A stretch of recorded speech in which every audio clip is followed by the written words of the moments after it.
Hi everybody, Emmerron here. So, we are finally at the official release day of Tales of the Red Hope Reborn. Now I say official because a few days ago we had a kind of out of the blue surprise launch of the PDF. So by the time you're watching this video, which I am recording on the very like it's just become Tuesday, October 15th here in my Pacific American time zone, you will have, some of you had this PDF for the whole weekend. So what is that, 3-4 days ish, more or less, probably when you're watching this. And you're gonna be like, well, yeah, Emmerron, like this came out like many days ago. I'm surprised it took you this long to make a video about it. First of all, I am so glad you pay attention to my release content. That, well, like that, the release date down below, it's something you pay attention to. Thank you. However, I would like to say that I have been making shorts all week long in defense of myself against an imaginary critic that I have right now.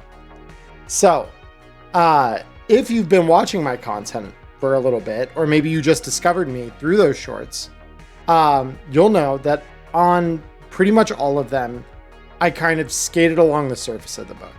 I didn't talk too deeply about anything in the adventures.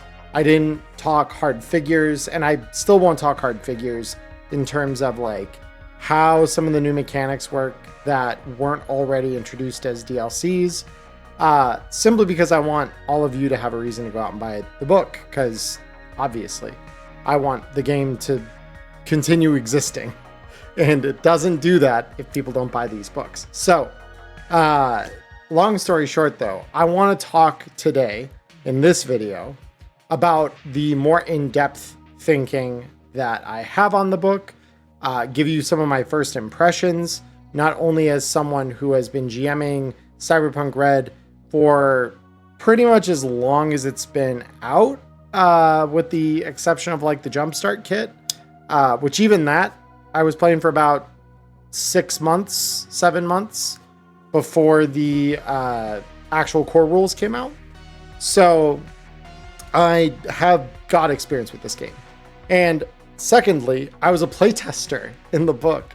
So I highly encourage you to look at the credits page, not only for the fact that you'll see my name listed there, which I'm incredibly proud to have been part of this in my own little way, but see the rest of the people that made this thing possible. There were a lot of people that went into making this thing happen, and all of them are incredibly talented. I can say that with a clear mind, straight face. Every single one of those people that were involved here are either incredibly talented creators or have been part of what refined it into what it is today. I know I led a test group of about 4 or 5 other people through 2 of the scenarios. Scenario 2 and Scenario 4 were the ones we tested. So if you enjoy those, I may not have written either one of those, but hopefully myself and my group did something that improved the experience for the people who will play it after us. And it is a big reason why I wanted to talk about the book at all, is because even in that early stage, those already were introducing some new ideas, new ways of doing things, and they are worthy of talking about. So I want to structure this video. I don't want to ramble on, because I will do that if you let me, and I would like to not do that to all of you. So we're going to start with the non-spoilery stuff, the stuff that far and away cannot be considered even remotely spoilerish, right? We're not even going to come close to the top of the campaign, not yet. I'll warn you all when we are starting to go that direction, though obviously I am going to still even there talk a little more generally. I don't want to be the guy on day 1 of the official launch to be ruining anybody's future experience with the product, or, you know, spoiling a player who otherwise would have been like, if I hadn't watched Emmerron's video, I would not know what's going on right now. But because I did, I do, and I'm mad about it. I don't want to be that guy. So we're going to talk about this starting with, ironically, kind of the back of the book. Because at the back of the book, there's a bunch of new rules, which is very cool. I love new rules. Part of me wondered when we started playtesting this, I believe at the time had already been told at, I believe it was Gen Con last year, that this was going to be 6 adventures. Tales of the Red Street Stories, the earlier adventure book that's already out, that had 9. And so I was wondering, well, how are you going to take 3 adventures off and still have the same amount of substance? And it's a valid question, I think, when you're told like, hey, we're going to cut like a third of the expected length. I am here to tell all of you, do not worry about that. Because the first thing I will say is that many of these adventures are going to take you, at a minimum, probably 2 sessions to clear. And many of them may go even beyond that. I will say that I probably could see myself, when I get to running this for tables as a full end-to-end campaign as it's intended, not just for like playtests, I will probably need 3 sessions with every single one of these adventures without really any exception. Unless my players get hella creative on 1 or 2 of them, where that could maybe shortcut them to a quicker resolution than the book maybe anticipates. But most of them, I think, need, on average, 6 to 8 hours minimum to get through. Several of them, the estimates, which are all published in the front of each adventure, by the way, are longer than that. Like, you need 10 to 12 hours on the long end for just one of these, right? So you are probably looking roughly at, I would estimate 60-ish hours, which is like, that's the same amount of time as like a good full-length video game RPG these days. Hell, like, I think that's probably about how long you need to beat 2077's main story. That's good. That's really good. Big ups. That is incredibly good. Because looking at the jacket by comparison, which is probably the most recent adventure product that we have to like give a more direct comparison, that thing takes probably about 8. What was the estimate they gave us? I think it was like, they said 6 to 8 hours on it. And I would guess that it's probably more like 10 to 12. Because every group I ran through, with the exception of one, which is the one that is actually the recorded one that went up on my channel last week, that one took us 2 sessions to get through. And even then, I think we were approaching 10 hours, I want to say, with it. We definitely were approaching at least 9. I know that for a fact. It was over 8 hours that we took. It may have been somewhere between 9 and 10 hours that we ended up at for that. So we kind of held the average, but I felt rushed at the end of that. Like, if I'd done that the way that I normally would have, like I did in my paid groups, where I gave it all the time it needed to breathe, probably I'd have looked at more like 12 hours. Because I think that's ultimately kind of what happened. Because I usually run 4-hour sessions in my pro games, and it took us 3 of those to really get through and do all of that. And there wasn't a lot of like random chit chat or like discussion about what was happening to fill that time. It was pretty much all we're running the game. So that's pretty good to have like 6 versions of the jacket ish in terms of length. That's really good. Like, that is incredibly good, because there are some from the first adventure book that like I would say, staying vigilant, if you really went for it, you get that done in 6 hours or less. So like 1 to 2 sessions The second session is usually very light if you do that, speaking from experience. Night at the Opera, you might be able to get away with it in a single session. I believe when I was a player in that one, my group did. And then there's like one or two others in there that you could kind of get away with that. In this book, genuinely, in Hope Reborn, I don't think there's a single adventure that you can get done with it in one session unless your one session is like 8 hours long.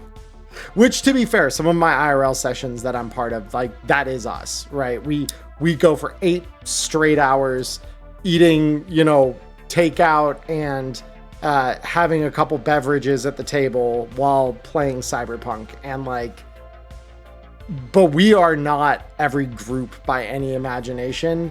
And even we sometimes on those adventures that say they'll only take 8 or 10 hours, we end up taking more like 14 because we're role playing, we're chewing the fat, we're enjoying it. So at the end of the day, your mileage is obviously going to vary, but I would very much come to the table with this content expecting that it's going to take you probably 2 to 3 sessions each module to get through. And several of them may even take a session more out of you. There's one in particular I know that is kind of broken up into a bunch of smaller gigs. And depending on how your players approach that, each one of those could take like 2 to 3 hours. And so at the end of it, you're going to probably have spent anywhere from 10 to 15 hours on that one module, but it's a bunch of mini adventures. So it's very good, to have that.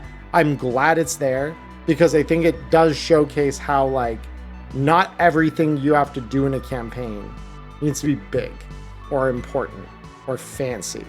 It can be something really simple, and that can form a larger whole. That makes up, there's a reason for it in the broader picture of the campaign. And I'm glad that things like that are part of this. So anyway, we're talking about runtime. Let's talk about the extra rules. So there are, I believe, 5 of these, 5 that get published in the appendix at the back of the book. Now, of these, I believe all but 3 of them were published as DLCs. So actually, as I think about it, there's probably 6 back there. Because I know we got... No, there's more than that. One moment. A massive thank you to all of my subscribers on Twitch, as well as my patrons over on patreon.com. If you would like to join me in making the best content that I can, please consider joining at the link down below. Thank you all. Now, back to the video. Okay, so after confirming, there appeared to just be 5. And of these, only one is a new rule that we didn't get as a DLC. But I don't agree with this. Because there are other new rules in this book. They're just hidden in the other adventures and not maybe codified. Some of them. Some of them are very well codified in their respective sections. Not all of them are, though. And so some of these, it's interesting too, because some of these are my favorites, like the clock.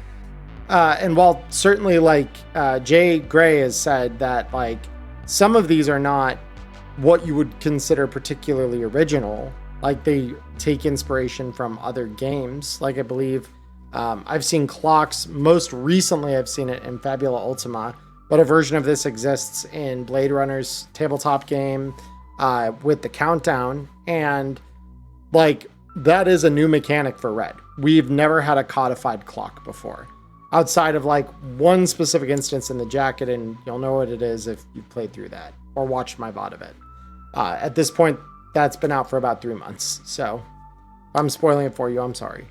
But the clock thing it's important. There's a lot of gigs in this book that actually take advantage of having it. So I'm a little surprised to see that they don't codify it in here with the other rules, because it is very good. It's just not something that maybe is as player facing. So maybe they just wanted to codify the player facing rules here, because the others that don't get mentioned here, but definitely have a place within the book, there's a set of rules for doing heists and sort of indirectly through those cons. And then there is mass combat. And mass combat is crazy. It's such a good rule set. It's so good, in fact, that I took advantage of the fact that this is an early released product. And in tonight's first part, what's turning into a 2-part finale for Neon Inferno's second season, I'm using those rules. Like, that's how good they are. So GMs, I highly, highly encourage you, when you go through this book, take care to note whenever a new mechanic is used that isn't listed into the rule appendix at the back of the book, because there are several.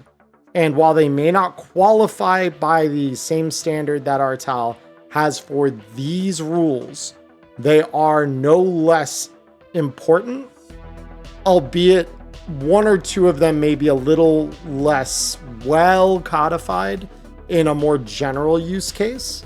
So part of me is hoping we'll maybe get a more general use case version of those rules in the Plus DLC for this particular book.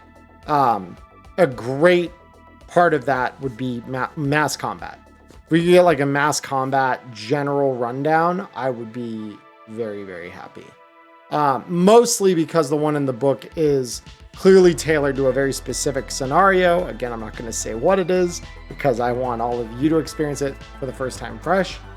But having that as an example is good, is very, very good. But it is definitely one of those things that will benefit GMs if we have a better idea of the core of how to make that system work at our own table, by giving us a more generalized version of the rule set, or giving us some examples of like, here's a bunch of scenarios that can cause the combat number in it to go up or down. Like, that is potentially very helpful beyond just what's in the section of the book where this comes up. So new rules are incredible. The fact that this thing's page count is the same as the first Tales of the Red, despite this thing having 3 less adventures, is mind-boggling. That is insanity to me. And before some of you start saying, oh, well, Emmerron, I know why that is.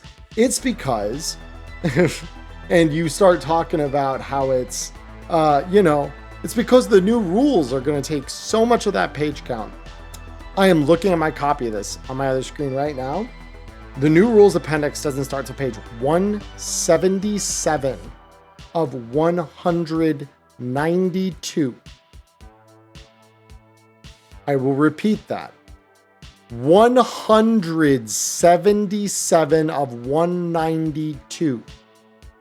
There are only 15 pages at the back of this book that have nothing to do with an adventure or the pretext to this book, which is called A Tale of Hope, which is a general introduction to what the Forlorn Hope is, the role it serves within the broader fabric of Night City, and it gives us a little bit of a look at some of the major characters that are either on staff there or are regulars at the bar, and offer up certain elements of either their own talents as edge runners or are just a notable character within the broader context of its existence as a nightlife locale within the city. The other 100, what is it? Up to page 175? Yes, page 175. Nearly everything in this book after A Tale of Hope is part of an adventure. There are almost no breaks. There's a few pages that is like do the whole one spread ad thing. But barring those, there's almost nothing in here that has a lack of adventure behind it. Like in the first book, we had biographies and things like that. This book has none of that. If you needed a biography for a character, it's usually delivered in line with who they are in the book itself. And I'm sure we might get some of that in the Plus DLC. That could be great. I'm sure that Jay has some of that detail that he wants to add in. So it would not shock me to see the biographies that we're not seeing in the book make it into that. But the fact that there's the density of content that there is here is crazy. I've mentioned it in my shorts, but there are smaller versions of Mook cards in here, right? So think of if you played through the Edgerunner mission kit, you'll be familiar with some of the more simplified like item cards that come in that product. If you have one of those item cards, that's about the size on the page that some of these mooks are in this book. So we've condensed some of these stat blocks like way down. They're no longer these half-page spreads like they were, or even whole-page spreads in some cases, that they were in the first Tales of the Red. Instead, they are like maybe a quarter page for the stat block. So on these pages where you're seeing them, there are 4 enemies for stat blocks listed in the space that you could maybe fit 2 before. And that might be generous depending on how well equipped they were. Obviously, more important characters like bosses and other like main characters or adversaries within the adventures are given that half-page real estate and a block akin to the other ones that we've seen in past products.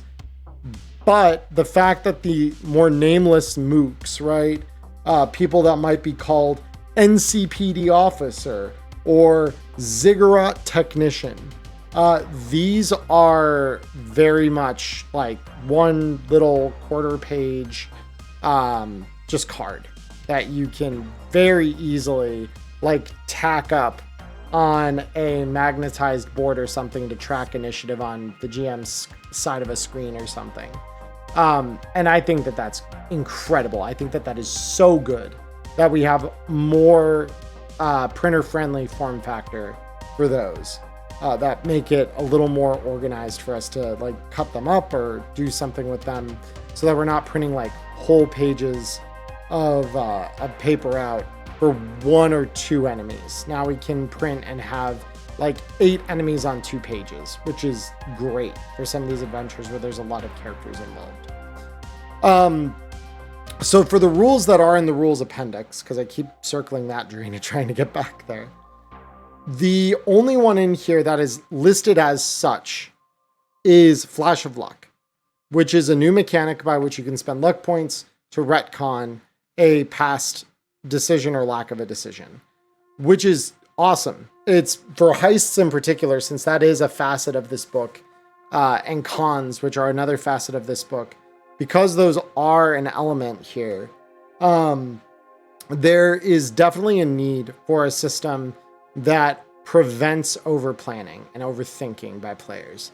Now, I will say that for those of you GMs who are deep in the throes of a current campaign, like I am with Neon Inferno Season 2, this might get a little controversial around your table, only because players didn't get the opportunity to build luck onto characters.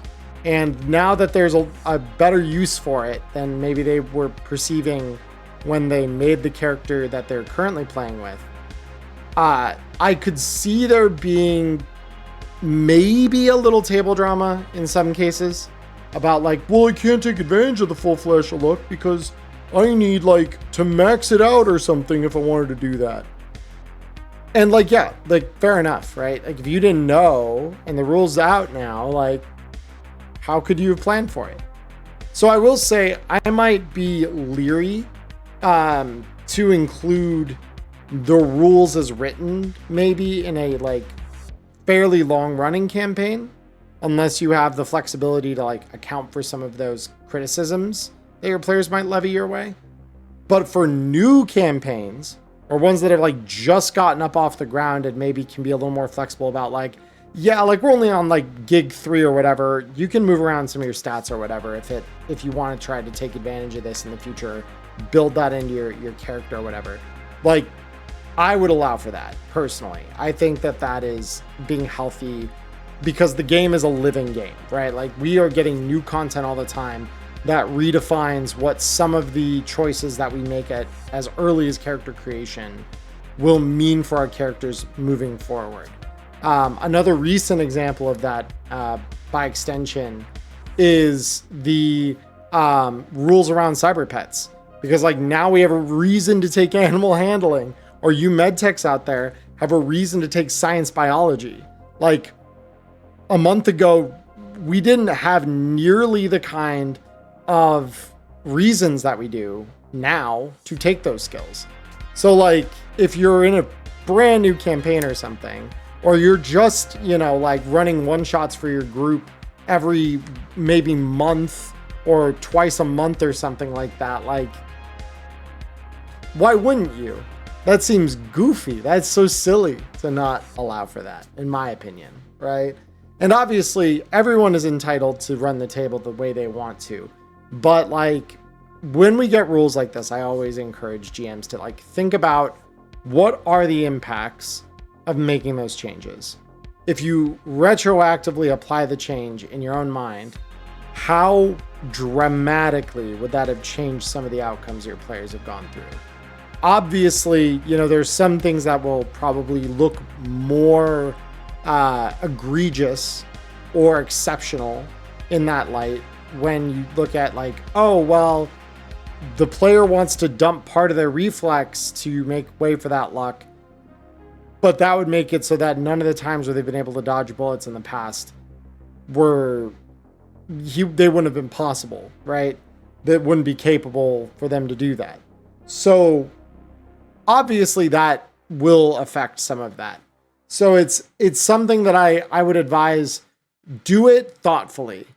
But if you're early on in a campaign, I would certainly be more lenient than if you're like deep in the throes of one, because there's far less that could have thrown off in your early 2 or 3 sessions that you've played, right?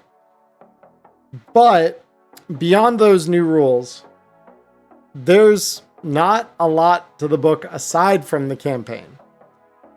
So beyond the very general time commitment element that I've talked about so far, let's talk just a little bit high level about the campaign and what my kind of first impressions of it are. So the campaign has a very strong through line, and I was impressed at how this keeps things so street level without like flying off the rails at the end. There's a little of that, but some of that is GM discretionary, and it's based upon you making certain choices because you think your group is up to them, right? Such as making enemies a little harder or defenses a bit denser or things like that, right? None of these things are like going to be mandated upon your players that you do it one particular way, this way, and only this way. There's plenty of things in here that fall back on you as a GM, taking the time and the thought process to look at it, work it out for your own group, and then present what makes sense, the version that makes the most sense for your table. The through line then is something that is like very, very cross applicable. I think no matter what roles you have at the table here, anyone can find a reason to want to help with the tasks at hand here that arc through the remainder of the book after the first adventure is done. So we'll say that the first adventure is very very introductory.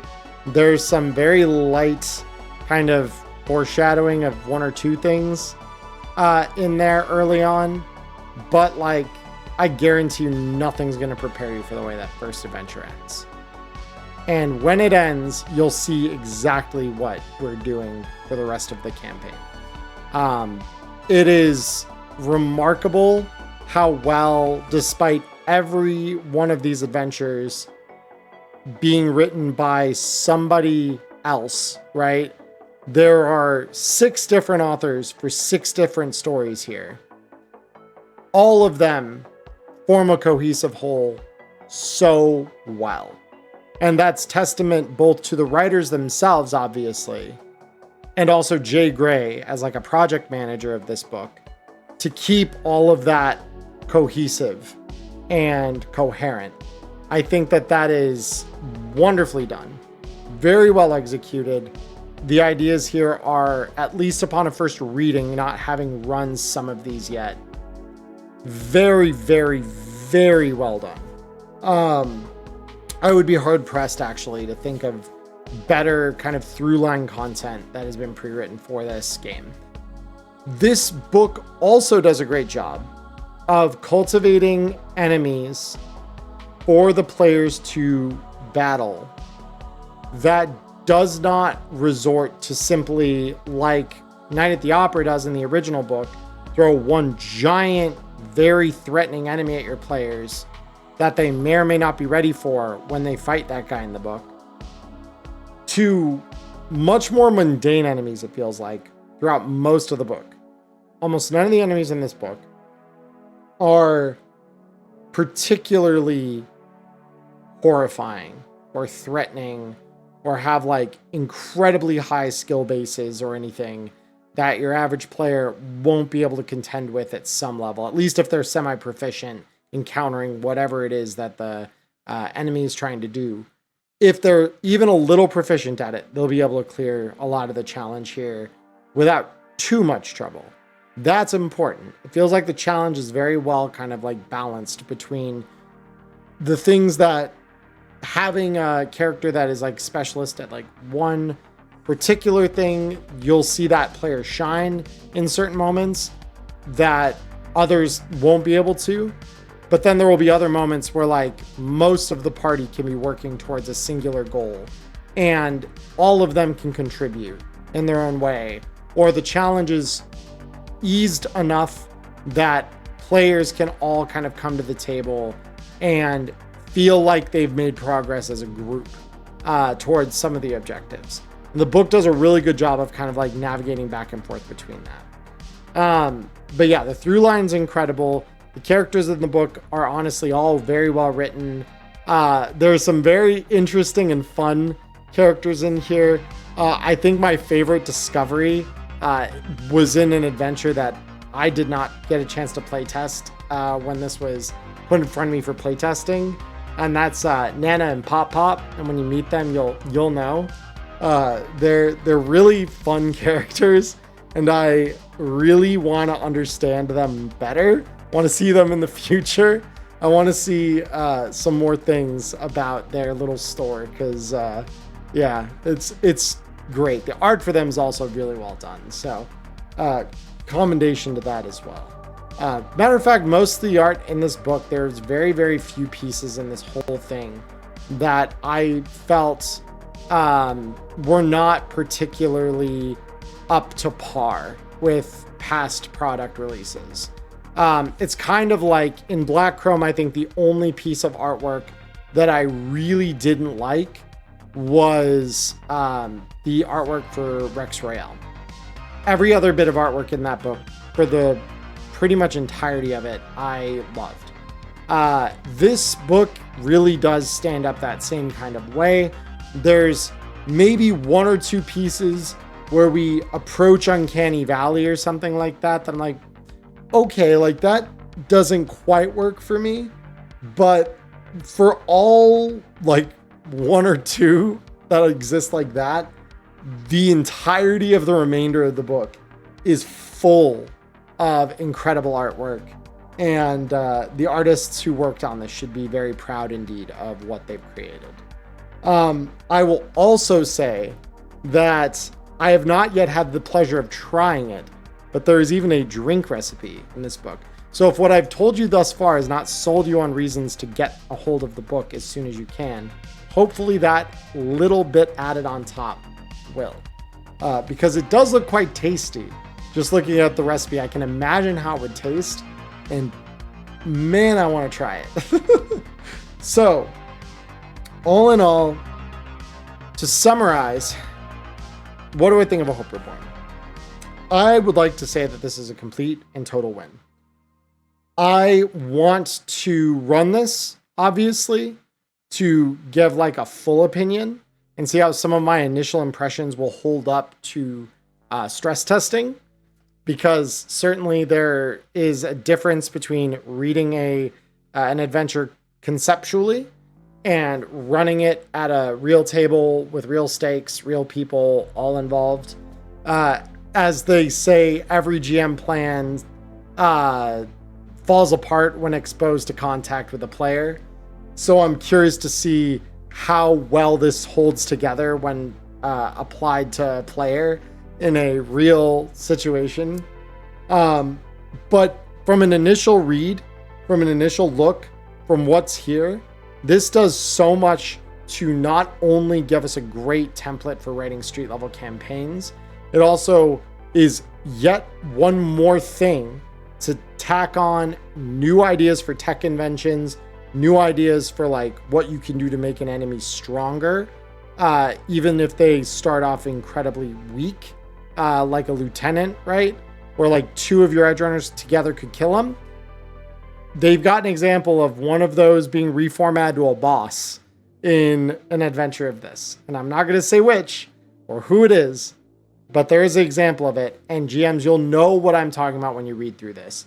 And I think that they did such a good job of like modeling how all of that can work, while also adding a ton of new rules, tons of new concepts, and really showing how those build the lore of the city out, how they add flavor to the game, and how they really reinforce all of the best parts of Cyberpunk and present them in a new and interesting way that GMs now can say, okay, I might not use a clock, for example, with like every mission I ever write, but the ones that I want to have pressure of time on, I can run with this, and it can do so much good, right? So that's what I'm hoping a lot of you find as well. As always, I would heavily invite all of you to just leave that down in the comments if you have an experience with the book and would like to share with me kind of what your experiences were. I'd love to hear about it, because I think that we all grow by talking about the things we run and kind of comparing notes at the end of the day. But overall, I think that this is something that, especially for a $20 PDF, this is one of the easiest things to get a hold of. It's nearly 200 pages of content, and there's just so much good stuff here to properly articulate that. So I would encourage everyone to kind of look into this, get a hold of it, try the new rules in some of your own games. Even if you don't run this right away as written, there's plenty in here that you can just translate into your own games and have it work incredibly well.